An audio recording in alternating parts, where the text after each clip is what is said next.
পৃথিবীর ভিতরে সবচাইতে উৎকৃষ্ট জায়গা হলো মসজিদ, আর সবচাইতে নিকৃষ্ট জায়গা হলো বাজার।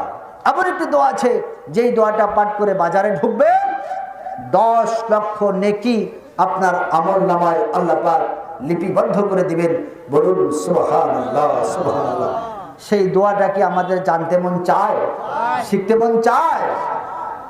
আন উমর ইবনে আল-খাত্তাব রাদিয়াল্লাহু তাআলা আনহু قال رسول الله صلى الله عليه وسلم إذا دخل السوق فقال لا إله إلا الله وحده لا شريك له له الملك له الحمد يحيي ويميت وهو حي لا يموت بيده الخير كتب الله له ألف حسنة ومحى عنه ألف سيئة ورفع له ألف درجة رواه الترمذي সহিহ তিরমিজি শরীফের হাদিস।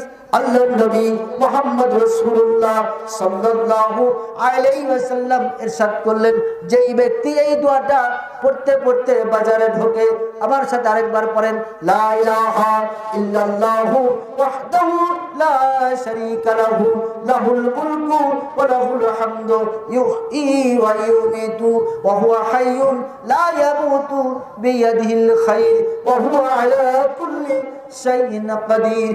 আল্লাহর নবী বিশ্বনবী মুহাম্মদুর রাসূলুল্লাহ সাল্লাল্লাহু আলাইহি ওয়াসাল্লাম বললেন, যেই ব্যক্তি এই দোয়াটা পড়ে বাজারে ঢুকবে, ওই ব্যক্তির জীবনে যত গুনাহ থাকবে ওই সমস্ত গুনার ভিতর থেকে কাতাবাল্লাহু লাহু আলফি হাসানাতিন, ওই ব্যক্তির আমলনামায় 10 লক্ষ নেকি লিখে দেওয়া হবে।